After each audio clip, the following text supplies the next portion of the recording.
Subscribe చేసుకోండి. మరిన్ని latest videos కోసం గంట సింబల్ నొక్కండి. హాయ్ ఫ్రెండ్స్, మేము ఈరోజు మురుకులు ఎలా చేసుకోవాలో చూద్దామండి. నేను పుట్నాల పప్పుతో చేస్తున్నాను. చూడండి, 2 కప్పుల పుట్నాలను తీసుకున్నానండి. నేను ఈ కప్పుతోటి 2 కప్పుల పుట్నాలను తీసుకోవాలి. ఇదే కప్పుతో బియ్యం పిండి తీసుకోవాలండి. 2 కప్పుల బియ్యం పిండి. చూడండి, ఇదే కప్పుతో 2 కప్పుల బియ్యం పిండి తీసుకున్నానండి. ఇప్పుడు మనం పుట్నాలని మిక్సీ పట్టుకుందామండి. మిక్సీ జార్లో పుట్నాలన్నిటిని వేసుకొని మెత్తగా మిక్సీ పట్టుకోవాలి. చూడండి, ఇలా పొడిలాగా పట్టుకోవాలి, మెత్తగా పట్టుకోవాలండి. ఇప్పుడు దీన్ని మనం బియ్యం పిండిలో యాడ్ చేద్దాం. ఇందులో వేసి మొత్తం కలిసేలాగా కలుపుకోవాలండి. 2 మంచిగా మిక్స్ అయ్యేలాగా కలుపుకోవాలి. ఇలా వేసేసుకొని రెండింటిని బాగా మిక్స్ అయ్యేలాగా కలుపుకోవాలి.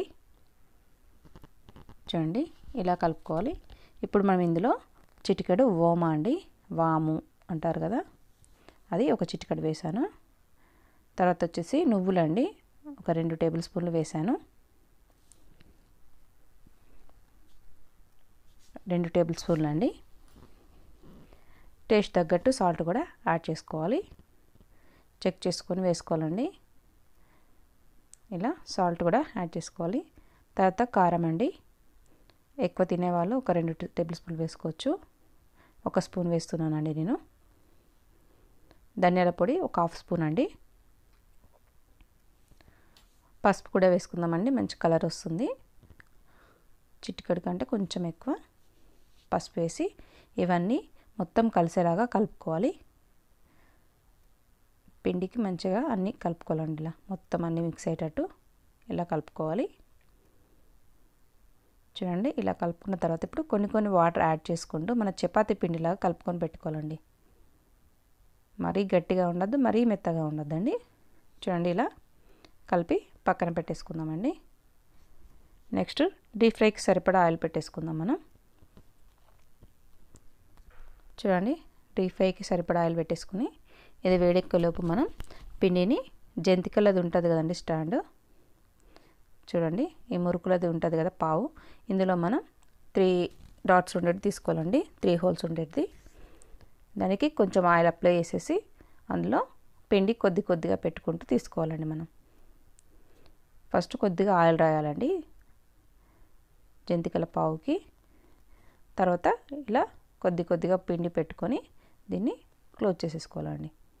ఇప్పుడు మనం జంతికలు ఒకటి చిన్న ప్లేట్ కానీ ఇలా వెడల్పు ఉండే స్పూన్స్ కానీ తీసుకొని వాటిపైన మంచిగా మనకు ఏ సైజులో కావాలంటే ఆ సైజులో ఒత్తుకోవాలండి. చూడండి, ఇలా ఆయిల్ వేడెక్కిన తర్వాత వేసుకోవాలండి. ఒక చిన్న ప్లేట్ పైన కూడా మనం కొద్దిగా ఆయిల్ అప్లై చేసేసి రాసి వేస్తే చక్కగా వస్తాయండి. చాలా బాగా వస్తాయండి మనకి ఇవి, చాలా క్రిస్పీగా ఉంటాయి. ఇలా ఒక్కొక్కటిగా వేసుకోవాలండి. ఆయిల్ అప్లై చేస్తే ఈజీగా వచ్చేస్తుందండి మనకు. ప్లేట్కైనా ఇలా పెద్ద స్పూన్ అయినా దేనికైనా ఆయిల్ అప్లై చేసిన తర్వాత వేస్తే ఈజీగా వచ్చేస్తుంది. వీటిని 2 వైపులా మంచి కలర్ వచ్చే వరకు ఫ్రై చేసుకోవాలండి. గుల్లలుగా ఉంటాయండి ఇవి, చాలా టేస్టీగా ఉంటాయండి. వీటిని మనం మంచి కలర్ వచ్చే వరకు ఫ్రై చేసుకోవాలండి. చూడండి, ఇవి మనకు వేగిపోయాయండి, మంచిగా ఫ్రై అయ్యాయి. ఇప్పుడు వీటిని ఒక ప్లేట్లోకి సర్వ్ చేసుకుందాం.